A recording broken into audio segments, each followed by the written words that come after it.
ସିଗାରେଟଟିଏ ଖାଅ ନା ରୋଜ। ମିଲି ବଢ଼େଇ ଧରିଲା। କହିଲା, ତୁମେ ବଦଳିଛ ସତ, କିନ୍ତୁ କେତେଗୁଡ଼ାଏ ବିଷୟରେ ତୁମେ ରହିଗଲ ନିତାନ୍ତ ସେକେଲେ। କହିବି? କାର୍ ଚାଲିଥାଏ। କାର୍ ଚାଲିଥାଏ। ସରୋଜିନୀ ମୁରୁକି ହସା ଦେଇ କହିଲା, କହ। କହିବାକୁ ତୁମ ମୁହଁରେ କ'ଣ ବାଡ଼ି କି ବତା ଅଛି? ସେଇଆ ଖାଲି କହିବ। ତୁମେ ବୁଝିପାରିଲ ନାହିଁ ୱାନ୍ ଥିଙ୍ଗ। ତୁମେ ବୁଝିପାରିଲ ନାହିଁ one thing leads to another. ଗୋଟେ କଥା ଆରମ୍ଭ କଲେ ବଳେ ମନ ଗଡ଼ିଯାଏ ଆଉ ଗୋଟେ କଥାକୁ। ତୁମେ ସିଗାରେଟ୍ ଖାଆନ୍ତ, ଦେଖନ୍ତ, ତାପରେ ଆହୁରି କ'ଣ ହୁଅନ୍ତା। କ'ଣ ହୁଅନ୍ତା ଆଉ? ବୋଧେ ପକ୍ଷୀ ଦିଇଟା ହୁଅନ୍ତ ଆଉ ଫୁର୍ କରି ଉଡ଼ିଯାଆନ୍ତି, ନା କ'ଣ? ସରୋଜିନୀ ହୋ ହୋ ହସିଲା। ଷ୍ଟିଅରିଂ ଧରି ହସି ପକାଇଲା ଡ୍ରାଇଭର। ତାପରେ ହସ ଲୁଚେଇବାକୁ ଆରମ୍ଭ କଲା ନଟରା କାଶ। ସେହି ତା'ର ଦୁଃଖ। ସେ ଗାଡ଼ିର ଚାଳକ ମାତ୍ର। ଗାଡ଼ି ସହିତ ମିଶି ଗୋଟିଏ ଯନ୍ତ୍ର, ଆଉ ଅଧିକା ନୁହେଁ। ଅଥଚ ତା'ର ଆଖି ଅଛି, ସେ ଦେଖିବ। କାନ ଅଛି, ଶୁଣିବ, ଆଉ ଅଧିକା ନୁହେଁ। ଗାଡ଼ି ଭିତରକୁ ତା'ର ପିଠି। ସାମ୍ନାରେ ରାସ୍ତା। ହେଇ ଦେଖ କେଡ଼େ ଶୀତ ପଡ଼ିଛି। ଡ୍ରାଇଭର କାଶିଲାଣି। ଦିଦି ତ ଏକଦମ୍ ଘୁମେଇ ପଇଲାଣି। ଉଷୁମ ପାଉଛି ମନେ ମନେ। ଆଉ ତୁମେ ଆମେ ଦୁନିଆ ଶୋଇଲେ ଆମେ ଯେ ଚେଇଁଛେ। ଗରମ ନ ହେଲେ କାମ ହବ କେମିତି? ନିଅ ସିଗାରେଟଟିଏ ଲଗାଅ। ଏକା ରାଆରେ ଚଲେଇ ଯାଉଛି driver. Horn clutch steering gear. ଆଉ ସାମ୍ନାରେ ରାସ୍ତା। ମୁଣ୍ଡ ବିକି ପଡ଼ି ରହିଛି 5 ବର୍ଷ ହେଲା। ଖାଲି କ'ଣ ଦାନାପାଣିର ଚିନ୍ତା। ବାକି ଯାହା ସେ କ୍ୱଚିତ୍ ଦେଖାଇ ହରିନେଲା କନକ ଗୌରୀ ବୃତ୍ତେ। ଚିଆଇଁ ରଖେ ତା'ର ମଣିଷପଣ। ସେ ନିଭୃତର। ତଥାପି ସେତିକିରେ ସେ ଗାଏ ଗୁଣୁଗୁଣୁ ହୋଇ କବିତା। ତା'ର ଛୋଟିଆ ବଖରାରେ ବଡ଼ ପାଟି କରି ଗାନା ଧରେ ଏବଂ ବନ୍ଧୁମାନଙ୍କ ଆଗରେ କଥା ପ୍ରକଟ ନ କରିବାକୁ ରାଣ ପକାଇ କହେ ଉପନ୍ୟାସ। କଥା ରଟେ। ମିଲି ଖଳଖଳ ହୋଇ ହସିଲାଣି। ହସିଲେ ସେ ଅସ୍ତବ୍ୟସ୍ତ ହୁଏ। ତା'ର ବାଇଶ ରହେ ନାହିଁ। ଡ୍ରାଇଭର ରାସ୍ତାକୁ ଚାହିଁଛି ଆଉ ମନେ ପକାଉଛି। ପାଣି ପରି ଅଜାଡ଼ି ହୋଇପଡ଼େ। ମନ ଖୁସିରେ ବଢ଼ି ପାଣି ପରି ଉପରକୁ ମାଡ଼ିଯାଏ। ସେହି ଘଡ଼ିକ କେଡ଼େ ଆପଣାର ସେ। ତାପରେ ବଢ଼ି ଛାଡ଼ିଯାଏ। ଆଉ ପଛକୁ ଅନାଏ ନାହିଁ। ଦୀର୍ଘଶ୍ୱାସ ଦାବି ଦେଇ ଡ୍ରାଇଭର ସାମ୍ନାକୁ ମୁହଁ କରି ଚଲେଇଛି। ଲାଗୁଛି ଜୀବନଟା ଏମିତି ଧୂସରା, ଏମିତି ନୀରସ। ଚାଲିଛି। ଶୁଣ ରୋଜ, ମିଲି କହିଲା ସରୋଜିନୀକୁ। ତୁମର ନାଁ ଥିଲା ସରୋଜ। ଇଂରେଜୀରେ ତା ମାନେ ଦୁଃଖ। ସ'ଟା ଉଡ଼େଇ ଦେବାରୁ ତା' ଭିତରୁ ଫୁଟି ବାହାରିଲା ରୋଜ, ମାନେ ଗୋଲାପ। କ'ଣ କ୍ଷତି ହେଲା?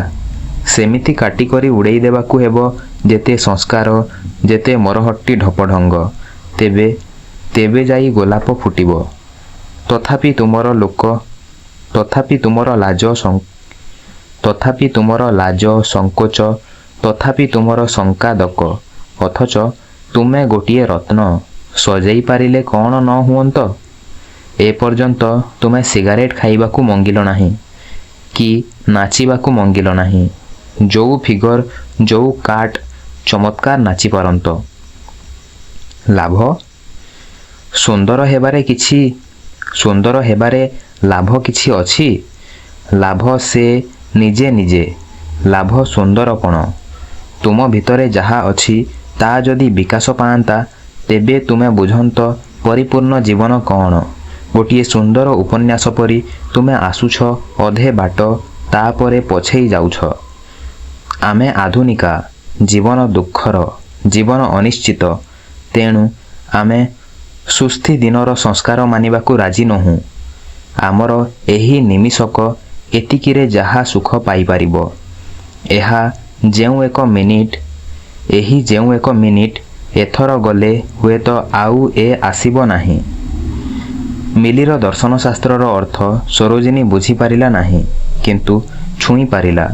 ଛୁଇଁଲେ ଲାଗେ କେମିତି ଅତି କାନ୍ଦୁରା ସନ୍ତସନ୍ତିଆ ପରର ଦରଜ ସତେକି ନିଜଠିକି ଚହଟି ଆସେ। ଏହି ସ୍ପର୍ଶରେ ସରୋଜିନୀର ମନ ଭିତରୁ ବାହାରିଲା ଗୋଟାଏ ଅବାନ୍ତର ପ୍ରଶ୍ନ। କହିଲା, ଆଚ୍ଛା, ତୁମେ ବାହା ହୋଇନା କାହିଁକି? ହସରେ ହସରେ କଥା ଓଲଟେଇ ମିଲି ପଚାରିଲା, ତୁମେ ବାହା ହୋଇଛ କାହିଁକି? ନାଇଁ, ସତରେ, ସରୋଜିନୀ କହିଲା। ତୁମେ ଦୁହେଁ ସତେକି ଫୁଲ ଦୋଟି। ଧାତ୍, କହି ଆସିବ ନାହିଁ ମୋତେ। ତୁମେମାନେ ସବୁ କଥାକୁ ଏଡ଼େ ଭଲ ପାଅ, ସବୁଥିକି ତୁମର ଏଡ଼େ ମନ। ତୁମେ ବାହା ହଉନ କାହିଁକି? ତୁମ ନାଖି କ'ଣ ବର ନାହିଁ? ବର, ଘରଦୁଆର, ଛୁଆପିଲା, ତୁମକୁ ତ ସବୁ ଭଲ ଲାଗେ। ମିଲିର ହସ ରୋକିଦେଲା। ସମସ୍ତେ ଥିଲେ ଏ ପ୍ରଶ୍ନକୁ ସେ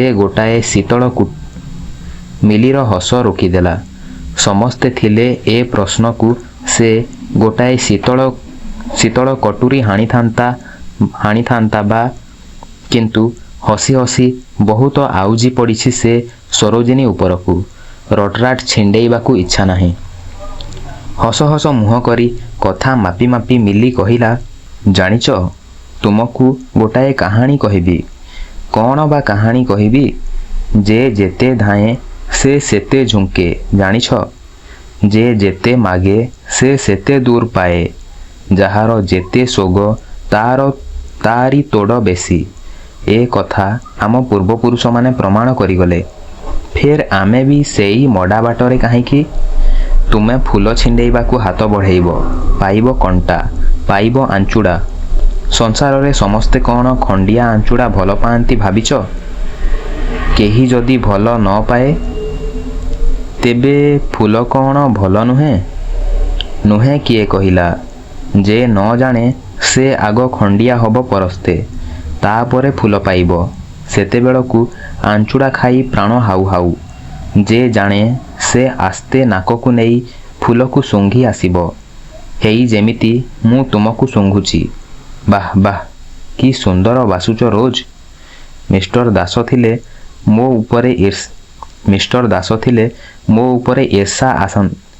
ଉପରେ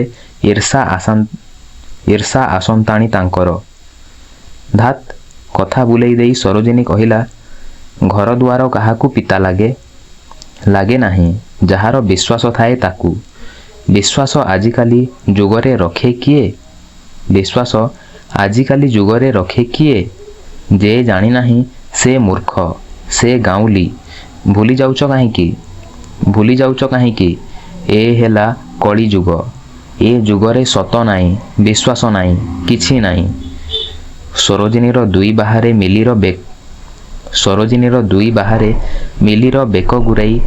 ମିଲିର ବେକ ଗୁରେଇ ଧରି କହିଲା, ଥାଉ, ମୁଁ ଆଉ ପଚାରିବି ନାହିଁ। ମିଲିର ଭାଷା ତାକୁ ବୁଝିବାକୁ ଅସହଜ, କିନ୍ତୁ ତାର କହିବାର ଭଙ୍ଗୀ, ତାର ସ୍ୱର, କହିଲା ବେଳେ ତାର ଆଖିର ଚାହାଣୀ, ତାର ମୁହଁର ଛଇ, ସବୁ ମିଶି ଗଢ଼ି ଦେଉଛି ଯେପରିକି ଗୋଟାଏ କରୁଣ ଭାବ। ମୁହୂର୍ତ୍ତକେ ମଣିଷର ନୂଆ ଅବତାର। ଏ ମିଲି ଆଉ କେବଳ ନୁହେଁ, ଗୋଟାଏ ଅତୀତର ଆର୍ତ୍ତନାଦ। ଥାଉ ମିଲି, ମୁଁ ଆଉ ଶୁଣିବି ନାହିଁ। ତୁମେ ପଣ୍ଡିତ ଲୋକ, କ'ଣ ତୁମେ କହୁଛ ମୁଁ କ'ଣ ବୁଝିପାରିବି? କିନ୍ତୁ ଏଇ ଆଖି ପିଛିଡ଼ାକେ ଏ ମିଲି କ'ଣ ହୋଇଗଲା? ଆଗ୍ନେୟଗିରିର ପେଟ ଭିତରର ତତଲା ଆଉଟା ପ୍ରବାହ ଯେପରିକି ଛୁଟି ଚାଲିଛି ତାର ମୁହଁ ବାଟେ। ମାନେ ବୁଝି ହୁଏ ନାହିଁ, କିନ୍ତୁ କେଡ଼େ ଡହ ତତଲା ସେ କଥା। ମିଲି ବକି ଚାଲିଛି। ଖାଲି ଦେଣନେଣରେ ସମାଜରେ ଆମ ସମ୍ବନ୍ଧ ତ? ସେଥିପାଇଁ ଗୋଟାଏ ସମାଜର ଖୋଳ କାହିଁକି? ରାସ୍ତାରେ ତୁମେ ଜଣକୁ ପାନ ଖଣ୍ଡେ ଦେଲେ ସେ କ'ଣ ତୁମକୁ ଦିପଥା କହିବ ନାହିଁ? ଦିପଥା କହିବ ନାହିଁ? ଥାଇତା ଅଛି କୋଉ କଥାର? ସେ ମୂଳଦୁଆ ନ ପଡ଼ିଲା ବୋଲି ମଣିଷ କାନ୍ଦିବ? ସମାଜ ହୁଏତ ସୁସ୍ଥ ଥିଲା, ବିଶ୍ୱାସ ଥିଲା ଗୋଟେ କଥା କଲେ ଆଉ ଗୋଟେ କଥା ହୁଏ। ତାପରେ ଯୁଗ ବଦଳିଲା, ଠିକ୍ ଋତୁ ଯେମିତି ବଦଳେ। ମଣିଷ ଘର ଭିତରେ ଶୋଇଥାନ୍ତି, ସେଥିପାଇଁ ଘଣ୍ଟା ବାଜେ ନାହିଁ। ଅଥଚ ଦିନେ ଦେଖିଲା ବେଳକୁ ପ୍ରଚଣ୍ଡ ଖରା, ଅସମ୍ଭାଳ ତାତି, ଗୋଟାକ ପରେ ଗୋଟାଏ ଚାଲିଲା ଯୁଦ୍ଧ। କାଲି ସେ ଥିଲା ବିଳାସୀ ସହର, ଆଜି ସେ ପାଉଁଶ ଗଦା। ସେମିତି ଏଣେ ଭୁଷୁଡ଼ି ପଡ଼ିଲା ପୁରୁଣା ସମାଜ, ପୁରୁଣା ଦେଉଳ। ଏକର ସେକର ବୁଲି ବୁଲି ଦଳ ଦଳ ମଣିଷ, ଖାଲି ଆଉଟା ଆଉଟି। ଏ ଦୁର୍ଭିକ୍ଷ ନୁହେଁ, ଦୁର୍ଭିକ୍ଷଠୁ ଆହୁରି ବଡ଼। ଦୁର୍ଭିକ୍ଷ ଖାଲି 2 ଦିନର, ସମସ୍ତେ ଜାଣନ୍ତି।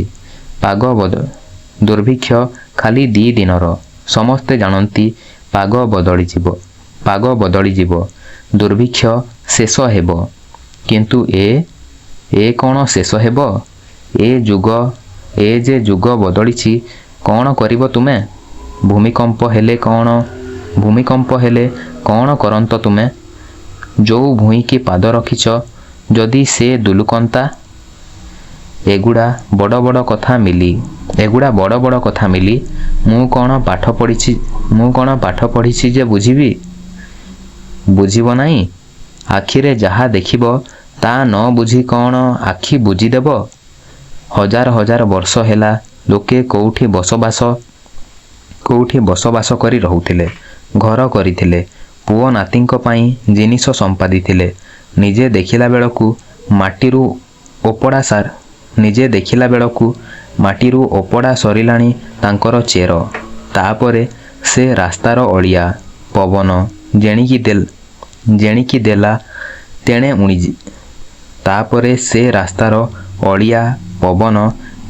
ଦେଲା ତେଣେ ଉଡ଼ିଯିବେ।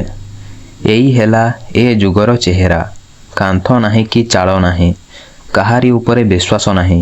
ତୁମେ ବାଟରେ ଜଣକୁ ସାଙ୍ଗି ପାଇଛ, ସେ ଦେଲାଣି ତୁମକୁ ଚାହା ଭିତରେ ଧୁତୁରା ଗୁଣ୍ଡ। ଆଜି ତୁମେ ଅଛ, କାଲିକି ତୁମେ ନାହଁ। ତୁମେ ଏତେ ଭାବିପାର ମିଲି? ଅଥଚ ସଉକ କର, ହସ ଖେଳ। ମୁଁ ଯଦି ତୁମପରି ଏତେ କଥା ପେଟରେ ରଖନ୍ତି, ତେବେ ଭାତ ଖାଇ ହୁଅନ୍ତା ନାହିଁ। ସତରେ ମଣିଷ ଏତେ ଭାବିଲେ ନିଜକୁ ବି ଘୃଣା କରିବ। ଦୁନିଆରେ ଦୁଃଖୀ ଅଛନ୍ତି, ଗରିବ ଅଛନ୍ତି। ତାଙ୍କରି କଥା ଯଦି ସବୁବେଳେ ଭାଳି ହେବା, ତେବେ ତାଙ୍କରି ଦଳରେ ମିଶିବା ଭଲ। ନହେଲେ ଜଙ୍ଗଲକୁ ଯାଇ ବାବାଜୀ ହୋଇ ରହିବା। ମିଲି ଦେଇ ଆମର ହେବେ ମାତାଜୀ। ଜଣେ ବାବାଜୀ ମିଳିଲେ ସିନା। ଛାଡ଼, ଭଲ କଥା କହ। ସେଇ ତ ତମର ଭୁଲ। ବାବାଜୀ ହବା କାହିଁକି? ଯେ ଥରେ ଦୁଃଖ ପାଏ, ସେ ଭାବେ ସଂସାର ତେଜିବି। ଯେ ସବୁବେଳେ ଦୁଃଖ ପାଏ, ସେ ଭାବେ ଏ ଦୁଃଖକୁ ସୁଖମଣି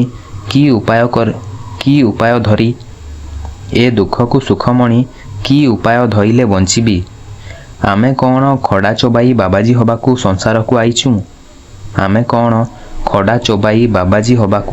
ସଂସାରକୁ ଆସିଛୁଁ?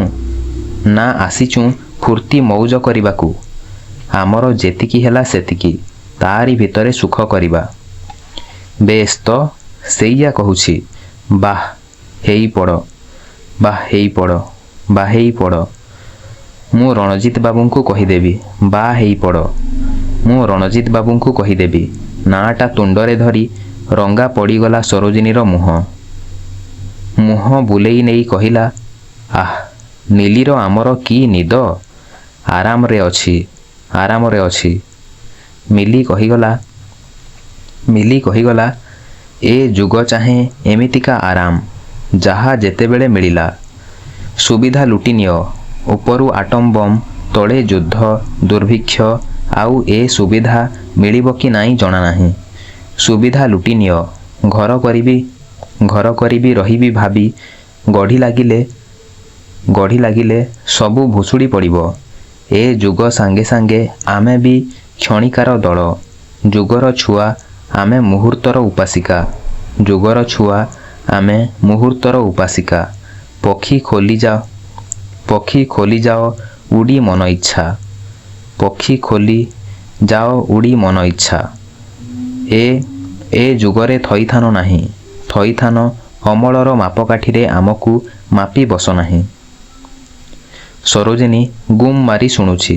କହିଲା, ତାପରେ ଶେଷ କରିଦିଅ। ଆଉ କାହିଁକି? କରୁଛି ଯେ, ସେଇଆ କହୁଛି।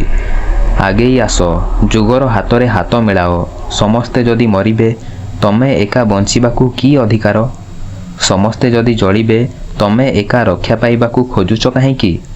ଆଧୁନିକା ହୁଅ, ଲଙ୍ଗର ଉଠାଅ। ତାପରେ ଶ୍ରୋତାମାନଙ୍କୁ ଧନ୍ୟବାଦ ଜଣାଉଛି ସେମାନଙ୍କ ଧୈର୍ଯ୍ୟ ପାଇଁ। ତେବେ କହି ରଖେଁ, ଆପଣଙ୍କ ଧୈର୍ଯ୍ୟ ବି ଏ ଯୁଗକୁ ଅଶୋଭନ। ଯୁଗ ଚାହେଁ ନାହିଁ ଧୈର୍ଯ୍ୟ। ସେ ଆପଣମାନଙ୍କଠୁ ଆଶା କରେ ଅଧୀରତା। ବହି ପଢ଼ିଲେ ପୃଷ୍ଠା ଓଲଟେଇ ଦେଇଯିବେ। ଗାଳି ଯଦି ଦେବେ, ସେ ତ ଅତି ସ୍ୱାଭାବିକ। ବକ୍ତୃତା ଶୁଣୁ ଶୁଣୁ ହୋ ହୋ ଘୋ ଘୋ କରି ଉଠିବେ।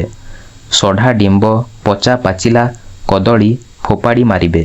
ନ ହେଲେ କିପରି ପ୍ରମାଣ କରିବେ ଆପଣଙ୍କ ସ୍ୱାଧୀନ ମତ, ଆପଣଙ୍କ ବ୍ୟକ୍ତିତ୍ୱ ଆଉ ବିଶିଷ୍ଟତା? ସଭାସ୍ଥଳୀକୁ ଅପବିତ୍ର କଲେ ସେ ତ ଆହୁରି ବେଶୀ ସ୍ୱାଭାବିକ ହେବ।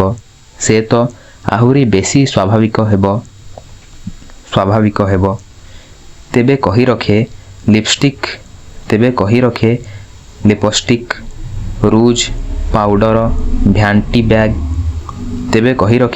Lipstick, rouge, powder, vanity bag ଓ ହାଇ ହିଲ୍ଡ ଜୋତା ଆମର ମନର ଚମଡ଼ା ନୁହେଁ, ସେ ଯୁଗର ପୋଷାକ। ପୂର୍ବେ ଯେମିତି ପିନ୍ଧୁଥିଲେ ଝିଅମାନେ ଗଛର ବକଳ, ସେ ପୋଷାକ ସଙ୍ଗେ ଭିତିରି ମନର କିଛି ସମ୍ବନ୍ଧ ନାହିଁ। ଆଉ ପ୍ରାଣ, ସେ ତ ନିତ୍ୟ ସନାତନ। କ୍ୟାପିଟେଲ। ନୀଲି ତାଳି ମାରି ମାରି ଥରି ଉଠିଥିଲା।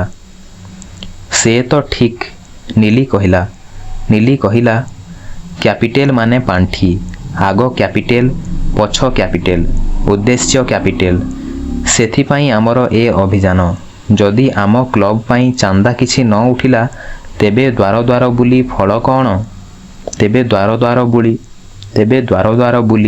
ଫଳ କ'ଣ? ନାଇଁ, ବେଶ୍ ମଜା ଲାଗିଲା ତୋର ବକ୍ତୃତା, ନୀଲି କହିଲା। ସରୋଜିନୀ କାବା ହେଲା। କହିଲା, ତେବେ ଏତେବେଳ ଯାକେ ତୁମେ କ'ଣ ଲେକ୍ଚର ଦେଉଥିଲ ମିଲି? ସିଓର। ନ ହେଲେ ବାଟଟା କଟନ୍ତା କେମିତି? ସେଇ ତ ମଜା। ତୁମେ ଜଣଙ୍କୁ ତା'ର ଘରୋଇ କଥା ପଚାରିବ, ସେ ଦବ ତୁମକୁ ଲେକ୍ଚର। ତୁମେ ହୃଦୟର କଥା ଜାଣିବାକୁ ଚାହୁଁଛ ବାରମ୍ବାର। ହୃଦୟ କାହିଁ? ଅଛି କାଠ। ତେବେ ବଜେଇ ଜାଣିଲେ କାଠରେ କାଠ ପିଟି ଭଲ କାଠ ତରଙ୍ଗ ବଜେଇ ହବ, ଶୁଭିବ ବି ଭଲ। ମୋ ମା ଲୋ, ଆଉ ତୁମେ ନୀଲି, ତୁମେ ଶୋଇ ନ ଥିଲ? ଯେ ଯାହା ଦିଶେ ସେ ସବୁବେଳେ ତା ନୁହେଁ, ନୀଲି କହିଲା। ହେଇ, ତମେ ଦିଶୁଛ। ତମେ ଦୁଶୁଛ କ୍ୟାଡ଼ି, ଅଥଚ ତୁମେ ବଡ଼ି। କାଡ଼ି ଫେର୍ ବଡ଼ି? କି ବଡ଼ି ଲୋ ମା? ଦି ଭଉଣୀ ମୁହଁ ଚାହାଁ ଚାହିଁ ହୋଇ ହସାହସି ହେଲେ। ମିଲି ବୁଝେଇଲା, କହିଲା, କ୍ୟାଡ଼ି ମାନେ ଭାରି ବୁଦ୍ଧିଆ, ବଡ଼ି ମାନେ କଞ୍ଚା। ମାନେ ତୁମେ ଭାରି ବୁଦ୍ଧିଆ ଜଣା ପଡ଼ିପାର, କିନ୍ତୁ ତୁମେ ନିତାନ୍ତ ସରଳ। ମାନେ ସାଂସାରିକ ଅଭିଜ୍ଞତା କିଛି ନାହିଁ, ତେଣୁ ନିହାତି ଭଲ ମଣିଷଟା। ହେଇ ଯେମିତି ଗନିପିଗ୍। ଆଃ, କି ପୋଷା, ନୀଲି କହିଲା। ସରୋଜିନୀ ଖୁସି ହେଲା। କହିଲା, ତୁମେ ସବୁ ପାଠପଢ଼ା ଝିଅ।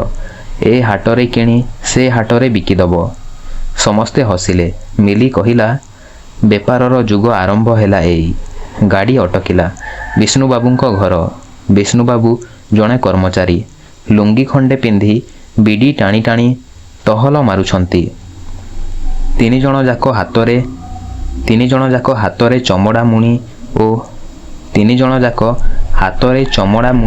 ଚମଡ଼ା ମୁଣି ଓହଳାଇ ଖଟଖାଟ ପଶିଗଲେ ଭିତରକୁ। ଏଇଠୁ ଚାନ୍ଦା ସଂଗ୍ରହ ଆରମ୍ଭ। କିଛି ସମୟ ପରେ ବିଷ୍ଣୁବାବୁଙ୍କୁ ଭିତରକୁ ଡକରା ଆସିଲା। ସେ ଭିତରକୁ ଗଲେ।